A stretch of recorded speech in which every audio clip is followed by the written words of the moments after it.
사도행전 3장 11절에서 21절까지의 말씀입니다.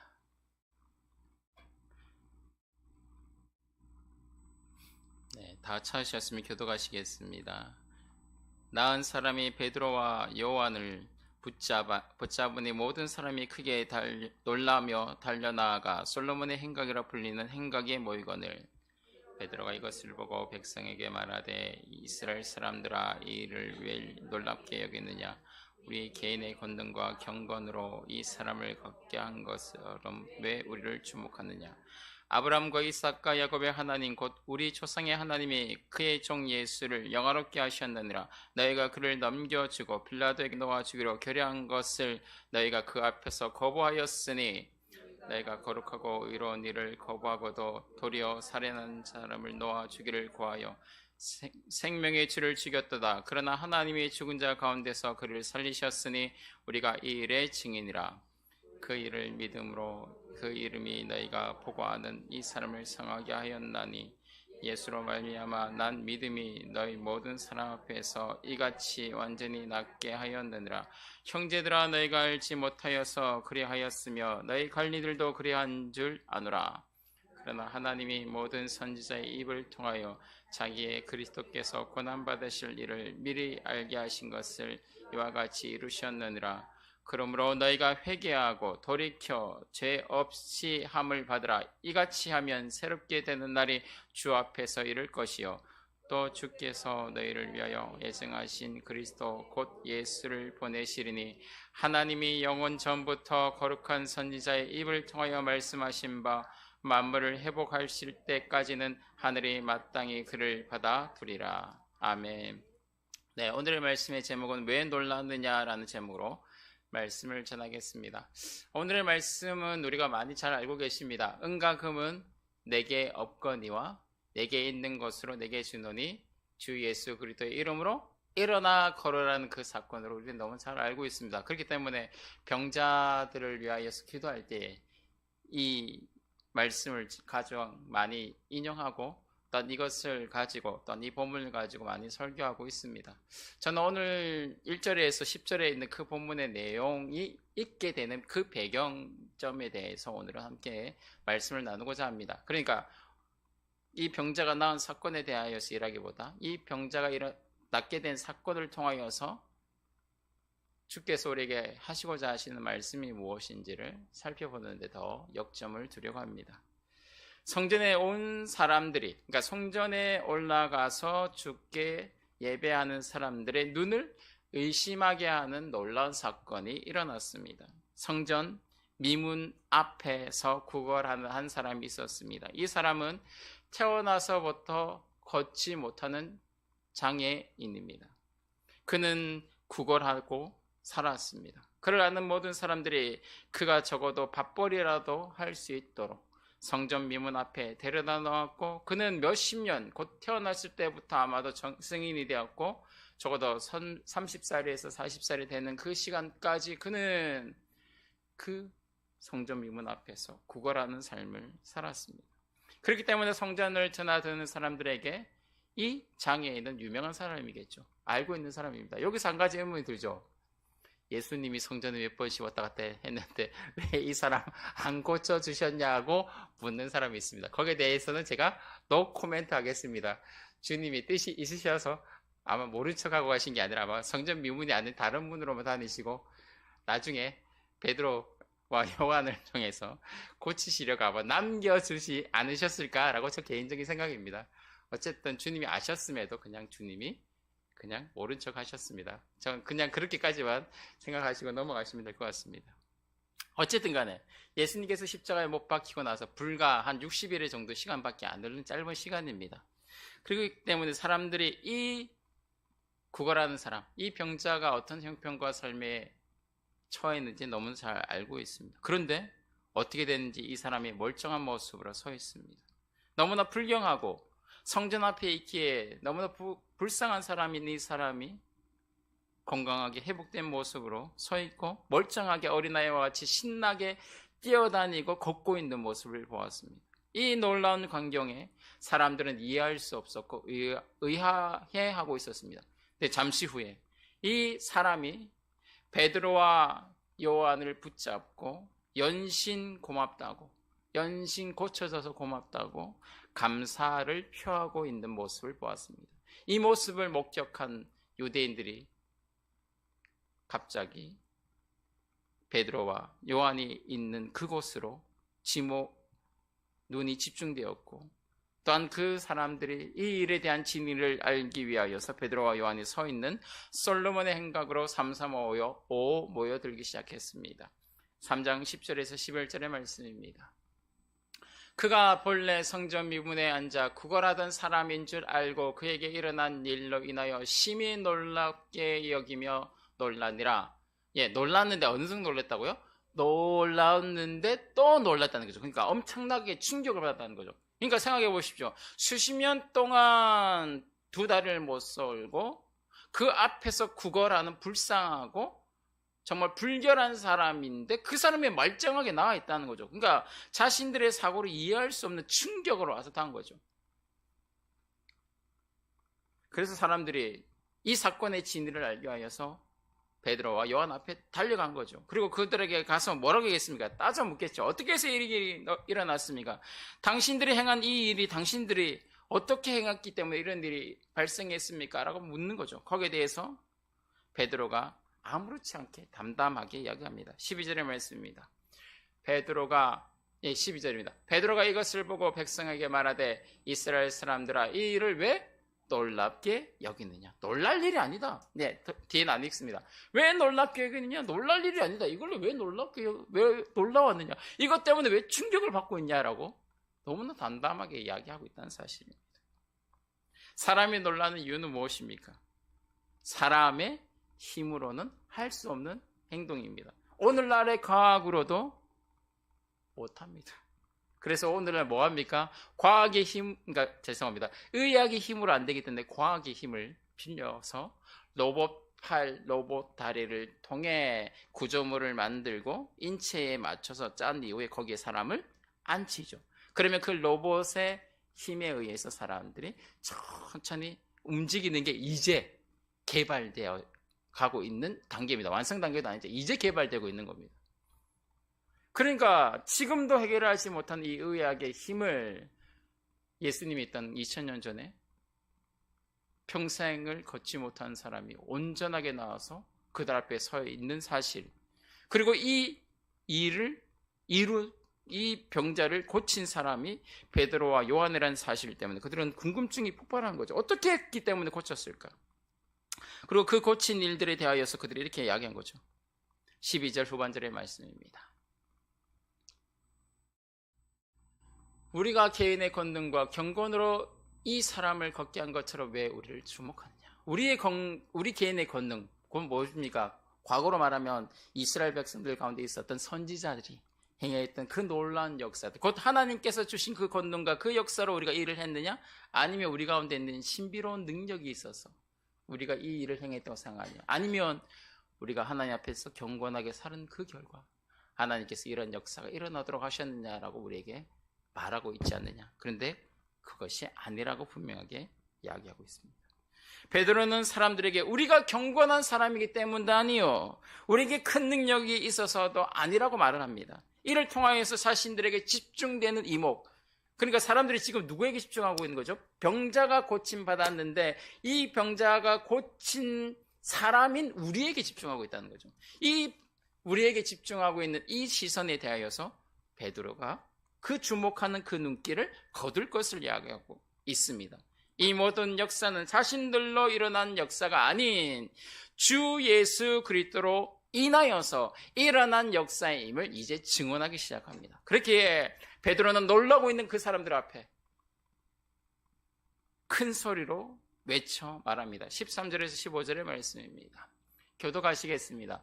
아브라함과 이삭과 야곱의 하나님 곧 우리 조상의 하나님이 그의 종 예수를 영원롭게 하셨느니라.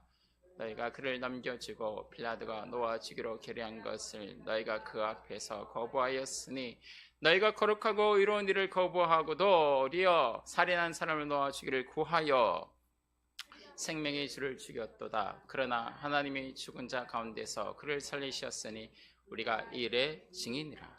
이러한 역사가 일어난 것은 놀랄 것이 아니라 이 역사는 나로 인하여서, 곧 나와 함께 있는 베드로와 요한의 경건함도 아니요 우리가 능력이 있어 행함이 아니라 이 역사는 바로 하나님의 아들이신 예수 그리스도로 일어난 역사라고 증언하고 있습니다. 이 모든 역사는 우리 때문에 일어난 역사가 아니요 주 예수 그리스도 때문에 일어난 역사요. 당신들이 얼마 전까지, 곧 얼마 전 언제입니까? 아까 말씀드린 것처럼 고작 60일, 곧 두 달 조금 지난 이 시간 동안 그때 너희들이 어떻게 행동했느냐? 예수를 십자가에 못 박혀 죽이지 않았느냐? 예수를 죽이기 위하여서 빌라도에게 넘겨주었고 그 빌라도는 예수를 십자가의 형틀에 매달아 죽이지 않았습니까? 당신들이 죽인 예수를 하나님께서 다시 살리셨고 우리가 이 일에 대한 증인입니다. 분명 당신들은 율법대로 예수를 정죄하여 죽였습니다. 그러나 하나님께서는 당신들이 정죄하여 죽인 그 예수를 다시 살리시고 영화롭게 하셨습니다. 베드로의 이러한 증언이 의미하는 바는 무엇입니까? 우리는 너희가 죽인 그 예수의 제자이다. 그 제자인 우리가 그 일에 대한 증인이다. 이를 통하여 이 역사는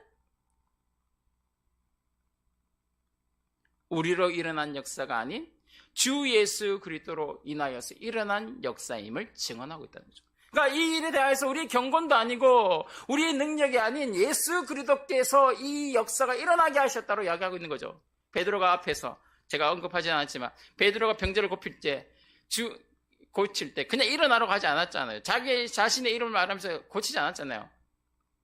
은과 금은 내게 없으나 주 예수 그리스도 이름으로 명하노니 일어나 걸어라. 이 모든 역사의 주체가 누구라고 이야기하고 있습니까? 바로 예수 그리스도라고 분명하게 말씀하고 있다는 사실입니다. 베드로는 이 말을 들은 사람들에게 그 마음 가운데 예수가 행하신 그 역사요, 그 가운데 있음을 말하면서 사람들의 마음 가운데 의문이 들게 만들었습니다. 분명 예수는 율법대로 그 율법을 범한 죄인이다. 하나님의 거룩하신 이름을 모독한 죄인이다. 이 예수를 정죄하여 죽인 일이 하나님 앞에서 가장 이로운 일이라고 유대인들은 여기고 있었습니다. 그러니까 불과 60일 전이니까 자신들의 기억에서 지금 이게 생생한 일입니다.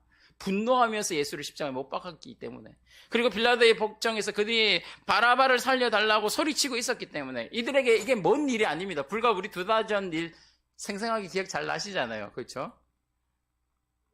예, 이 일에 대해서 지금 이야기하고 있는 거예요. 그러니까 이들이 분명 이 죄인인, 정죄받아 마땅한 이 죄인, 하나님께서 벌하신 이 예수의 이름으로 역사가 일어나면 됩니까? 안 됩니까? 안 됩니다. 일어나면 안 된다는 거죠. 근데 그 예수의 이름으로 역사가 일어나 버렸다는 거죠. 그러니까 그들 안에 의구심이 일어난다는 거죠. 하나님 앞에서 의롭게 행한 이 일이 의가 아님을 계속해서 의문이 들기 시작했다는 사실입니다. 예수의 십자가 형벌에 처해져서 죽었습니다. 그리고 그를 따르는 모든 이들이 흩어졌습니다. 그리고 유대인들은 모든 것이 끝났다고 생각했습니다. 그런데 어떻게 되었습니까? 시간이 흘렀고 예수를 따르는 이들이 다시 일어났고 그 가운데 증거하는 역사가 일어나게 되었습니다. 예수를 정죄하여 죽인 예수를 따르는 무리가 다시 일어나 너희가 정죄하여 죽인 예수를 하나님께서 다시 살리셨고 이 일에 대한 증인이라고 말하고 있는 거죠. 16절의 말씀입니다. 그 이름을 믿음으로 그 이름이 너희가 보고 아는 사람을 성하게 하였나니, 지금 이 앞에 있는 이 병자를 고친 사람은 누구라고요? 예수 그리스도의 그 이름으로 고침이 역사가 일어났고 예수로 말미암아 난 믿음이 너희 모든 사람 앞에서 이같이 완전하게 낫게 하니라. 다른 데서 유가 나지 않았고 예수 그리스도로부터 유가 났음을 분명하게 말하고 있습니다. 베드로의 말을 듣는 사람들은 분명 그들에게 말하는 베드로와 요한이 예수님을 따르는 제자임을 알아봤습니다. 몰랐을 리가 있을까요? 아니라는 거죠. 그 2년 반 동안 가장 유대에서 유명한 사람이 예수였고, 그리고 그 예수와 함께 다니는 그 제자들이었고, 그 주변에 있는 사람들은 모를 리가 없다는 사실입니다. 그리고 그들은 보았다는 거죠. 예수님의 그 제자들이 일어나 이 역사를 일으킴을 보았고 그 가운데 건강하게 서 있는 병자를 보았습니다. 이 일이 유대인들에게 무슨 일이 일어났음을 뜻합니까? 그들이 하나님 앞에 의롭게 행한 그들의 정의가 부정당하고 있다는 것을 뜻합니다. 유대인들은 분명 율법에 따라 예수를 정죄하여 죽였습니다. 그들의 행동에는 어떤 잘못도 없는 의로운 행동입니다. 분명 그들은 그렇게 확신했습니다. 그런데 어찌 된 일입니까?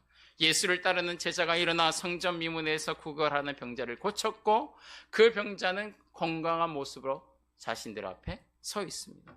분명 의롭게 행한 행동인데 그 의롭게 행동으로 죽인 그 예수가 다시 살아나서 그의 제자의 입을 통해 예수의 이름으로 이 병자를 살렸다라고 말하고 있다는 사실입니다. 그러면서 유대인들은 떠올리는 거죠. 예수가 죽기 전에 행하였던 모든 일들을 하나씩 떠올리기 시작하는 거죠. 그러니까 예수님이 행하던 그 자리에서 이 수없이 많은 유대인들도 들었다는 거죠. 그리고 예수님께서 행하신 그 기적의 역사를 보았고 그 가운데 병고침을 받은 일들도 있었다는 사실입니다. 그리고 그들 가운데 예수님이 주셨던 떡과 물고기를 먹은 자들도 있었다는 거죠. 그러니까 예수님께서 행하신 그 기적들, 기신을 쫓아내시고 병자를 고치시며 물고기 2마리와 떡 5덩이로 5,000명을 먹이신 사건을 기억하고 있습니다. 죄송합니다. 또한 예수님께서 전하신 그 놀라운 말씀을 들을 때 그들의 가슴에 답답한 것이 풀리고 의문 들었던 것들이 해결되고 그 가운데 주의 그 말씀을 통해 가르치시고 교훈하시는 그 말씀 가운데 살고자 하는 그 뜨거운 심령과 마음과 믿음의 고백이 그들에게 있었음을 다시 떠올리고 기억하였다는 사실. 분명 유대인들은 지금까지 지금까지라 해봤자 불과 2달도 채 안 되는 시간 동안 신념과 같이 우리는 하나님 앞에서 의를 행하였다, 정의를 행하여 예수를 죽였다고 생각했고 예수를 따르는 그 모든 잔당들을 완전히 벌하여 없애버렸다고 생각했는데 그 잔당이 어떻게 됐다고요? 일어나 활개를 치고 복음을 전하고 예수가 행했던 그 능력을 지금 누가 행하고 있다고요? 예수의 제자들이 행하고 있는 거죠. 그러니까 유대인들이 당황스러운 거죠. 그러니까 베드로가 정하는 그 증언을 들을 때마다 혼란이 발생하기 시작하는 거죠. 이게 뭐지? 이게 어떻게 된 거지? 예수는 마땅히 정죄받은 자인데 어떻게 예수를 따르는 제자가 그의 이름으로 이 역사를 일으키고 우리 가운데 저 어리석고 바보 같은 어부요? 제대로 교육받지 못한 사람이 정하는 그 말에 유대인들, 여기서 말하는 유대인들 대부분은 다 배워본 사람들이죠. 그들이 그 말에 압도당하여 혼란을 겪고 있는 상황이죠. 베드로는 그들의 마음과 심정을 너무나 잘 알고 있다는 거죠. 그래서 베드로는 그들이 느낄 심정에 대해서 이렇게 이야기합니다. 17절의 말씀입니다. 형제들아, 너희가 알지 못하여서 그리하였으며 너희 관리들도 그리한 줄 아노라. 뭐라고 말합니까? 너희가 잘 몰라서 그렇게 한 거야. 그렇게 한 이유 다 이해돼. 그 심정을 이해한다는 거죠. 거기에 대해서 베드로가 화가 나가지고 분노하고 그러니까 내가 말했잖아. 그러니까 우리 스승님이 말한 대로, 예수님이 말한 대로 그 말씀이 옳았어. 왜 예수님을 죽였어? 라고 그 자리에서 수없이 모여있는 그들 앞에 분노를 표출하고 그들을 정죄하고 그들을 향하여서 너를 바랄 수 있었어. 근데 베드로가 어떻게 했다고요? 그래, 맞아. 너희가 몰라서 그렇게 한 거야. 몰라서 예수를 십자가에 못 박혀서 주님이 다 이해하셔라고 이야기하고 있다는 거죠. 이를 통하여서 그들의 마음을 부드럽게 녹여서 뭐 할 수 있는 기회를 얻는 거죠. 지금 복음을 전할 수 있는 기회를 만듭니다. 그러니까 베드로는 이 자리에서 분노를 표출한 것이 또 아니요, 내가 이 일을 행하였다라고 자신의 이름이 집중되게 하는 것도 아니요, 이 병자가 집중되게 하는 것도 아니고 누구의 이름이 집중되게 하고 있습니까? 계속 예수의 이름이 집중되고 고백되고 그 이름에 대한 의문을 가진 이들이 그렇다면 이 예수가 누구인지에 대하여서 궁금증을 여기게 유발하고 있다는 사실입니다. 베드로의 이 말이 유대인들에게 큰 충격으로 다가왔고 너희가 알지 못하여 그리하였다는 이해한다는 그 말 한마디가 베드로의 이 말에는 예수를 정죄하여 죽인 그들에 대한 책망이 없고 오히려 알지 못하여 예수를 죽인 이들에 대한 측은함이 담겨져 있습니다. 누구를 향한 측은함? 예수를 알지 못하고 정죄하여 죽인 이들에 대한 측은함이 담겨져 있습니다. 그렇게 베드로는 너희가 알지 못하여 그리하였다고 말하므로 유대인을 감싸줍니다. 방금 말씀드린 것처럼 감싼 이유가 복음을 증언하기 위해서입니다. 주 예수 그리스도를 증언할 수 있는 자리에 서 있는 베드로는 예수님의 죽음에 대한 그 어떤 분노의 감정도 없이 주 예수는 다시 살아나셨고 우리의 구주이시기 때문에 그 주님을 믿으라고 이야기합니다. 그 예수 그리스도를 고백하고 있다는 사실입니다. 18절에서 21절 말씀 같이 읽으시겠습니다. 그러나 하나님의 모든 선지자의 입을 통하여 자기의 그리스도께서 고난받으실 일을 미리 알게 하신 것을 이와 같이 이루셨느니라. 주님께서 구약의 성경, 그러니까 이 시대에 신약 성경이 있었습니까? 없었습니다. 기록도 안 됐습니다. 그로부터 20년 뒤에 성경이 기록되기 시작하죠. 58년경, 56년경에 성경 기록되니까 지금 예수님께서 십자가에 못 박히신 때가 대충 33년 정도 됐으니까요. 그로부터 한 20년에서 25년 뒤에 성경이 처음 기록되기 시작합니다. 그때까지 이스라엘 백성들이 아는 성경은 구약이고 그 구약의 성경에 기록되어져 있는 이사야서, 예레미야서, 미가서 그 곳곳에 담겨져 있는 예수, 그 고난받는 종에 대한 그 이야기가 바로 누구다? 예수 그리스도에 대한 증언이다. 그러니 그 주께서 이 땅에 오셔서 십자가에 죽으셨다. 너희가 그를 정죄하여 의롭게 행하였다고 행한 그 일이지만 그러나 그 역사를 통해 하나님은 죄인된 우리를 살리시려고 예수 그리스도를 십자가에 못 박게 하시려고 이미 작정하신 일이다. 그 작정하신 일을 주께서 이루시기 위하여서 십자가에 못 박혀 죽으시도록 하셨다고 말하고 있다는 거죠. 비록 너희가 죽였으나 그 십자가의 죽음은 하나님께서 작정하신 역사의 입을 말하고 있고 그 작정하신 역사가 이루어졌으니 그 앞에 너희는 뭐하라고 말합니까? 그 다음 말씀입니다. 그러므로 같이 읽으시겠습니다. 그러므로 너희가 회개하고 돌이켜 너희 죄 없이 함을 받으라. 이같이 하면 새롭게 되는 날이 주 앞으로 이를 것이요. 그렇게 내가 증언한 이 말씀을 이제 너희가 듣고 회개하여 돌이키라는 거죠. 내가 주 예수님을 십자가에 못 박혀 죽였습니다. 내가 빌라도에게 넘겼고 우리를 위하여 오신 이 주를 알지 못하고 구약에 약속하신 그 하나님을 알지 못하고 우리가 정죄하여 죽였습니다. 너희가 회개하라는 거죠. 회개하면 주께서 뭐 하신다고요? 그 다음 말씀입니다. 주께서 너희를 위하여 예정하신 그리스도 곧 예수를 보내시라. 하나님이 영원전부터 거룩한 선지자들의 입을 통하여 말씀하신 바 만물을 회복하실 때까지 하늘이 마땅히 그를 받아들이라. 그 주님이 오신다는 거죠. 자, 여기서 말하는 그 주님은 재림주를 말하는 게 아닙니다. 이 주는 누구를 말할까요? 성령 하나님.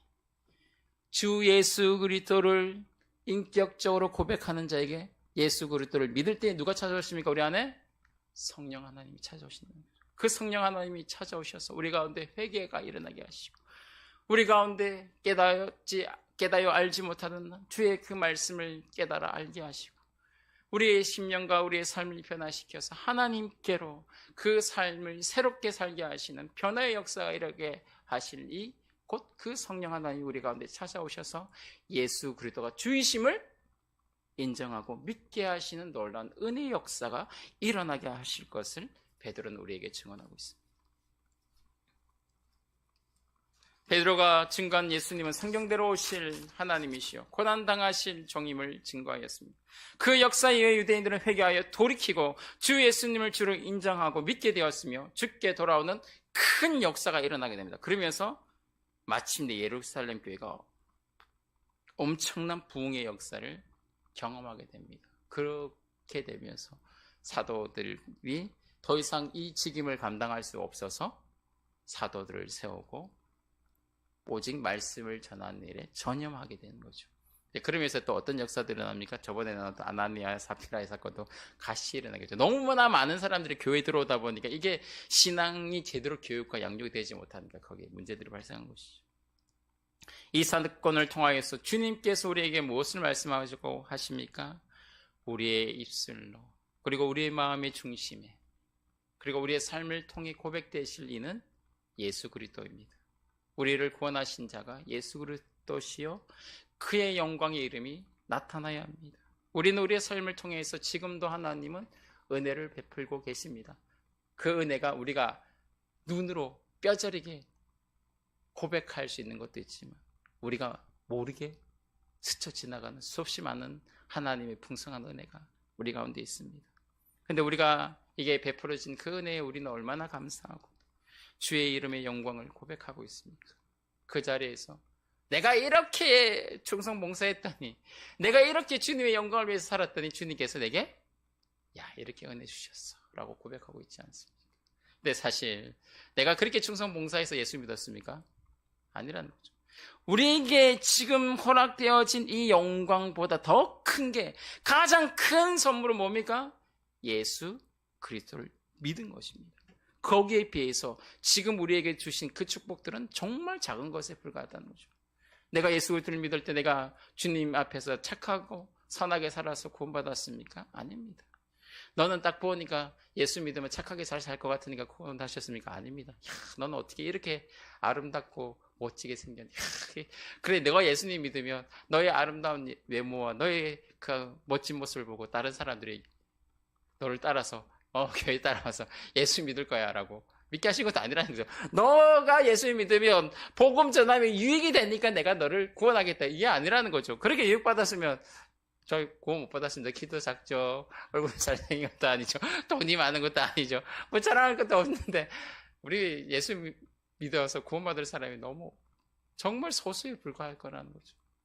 근데 주님은 단지 우리를 사랑하셔서 우리를 택하여 부르셨다는 거죠. 우리에게 조건과 이유를 묻지 아니하시고 오직 주의 그 기쁘신 뜻대로 우리를 구원하시고 우리 가운데 생명의 그 역사 가운데 살게 하셨습니다. 그리고 그 가운데 아무런 자격도 없는 우리에게 한량없는 은혜와 감사할 것들을 지금까지 베풀어주고 계십니다. 그런데 우리는 주님의 이름에 영광이 되고 있습니까? 내가 이렇게 했더니, 내가 이렇게 순종했더니, 내가 이렇게 기도했더니, 이렇게 교회에서 섬겼더니 주님께서 이렇게 역사하셨다. 저는 목회자이기 때문에 솔직히 조금 부담스러운 게 하나 있습니다. 지금은 요즘에 좀 성도님들이 좀 많이 달라지셨는데, 제가 20년 전에만 해도 제가 대학생 때 목사님, 제가 그때 대학생입니다. 일반대 다니고 있을 때, 그때 성도님들이 목사님한테 와서 하는 거죠. 목사님 혹시 이번에 목사님 혹시 뭐 교육 같은 거 받으시러 가시는 거 있으세요? 그러면 제가 제 물질로 섬기겠습니다, 이렇게 말하는. 근데 그 섬긴다는 그 말 안에 약간 제가 느끼기에 이상한 뉘앙스가 있었어요. 뭐냐면 목사님을 위해서 이렇게 싸우면 하나님이 나를 축복해 주실 거야. 그래서 그 목사님이, 담임 목사님이 이야기해, 나도 솔직히 성도님이 무슨 의도로 하지 알아. 근데 또 한편으로 이해돼. 이 일을 통해서 은혜를 쌓으며 목사님한테 잘해서 쌓으며 하나님이 축복받으려고 그러는 거 이해돼. 근데 그 말이 들을 때는 고개가 끄덕이시기 시작하는데 과연 옳은 건가라는 의문도 많이 들었습니다. 우리가 정말 하나님 앞에 은혜 받는 것도 중요하지만, 그러나 내가 이렇게 했기 때문에 주님 앞에 은혜 받는 것이 아니라, 내가 은혜 받을 수 있는 자격이 없음에도 불구하고 주님께서 지금까지 나를 걸어가게 하시고, 지금까지 나를 지키시고, 지금까지 수없이 많은 유혹과 부패한 심령과 마음이 끌어오는 그 순간에도 내가 그것들에 넘어가지 않도록 막으시고, 때로는 넘어갔더라도 그것들로부터 돌이켜 회개하여 나올 수 있는 그 자리와 길을 인도하시고 지금까지 지키고 보호하시는 그 하나님이 고백되고 있는가를 우리 자신을 살펴봐야 한다는 거죠. 만약 그대로 있다면 우리의 모습이 어떻습니까? 내가 이 병자를 고쳤습니다 말하는 베드로와 요한이 된다는 거죠. 그러나 베드로와 요한은 그 순간에 이 병자가 고침받은 거 이야기합니까? 안 합니다. 그리고 이 병자가 고치는 과정 이야기합니까? 안 합니다. 뭐 이야기합니까? 자신의 이름도 이야기하지 않고 오직 예수의 이름만 이야기하고 있다. 이 영광을 받으실 이는 오직 예수 그리스도이심을 증언하고 고백하고 있다는 사실입니다.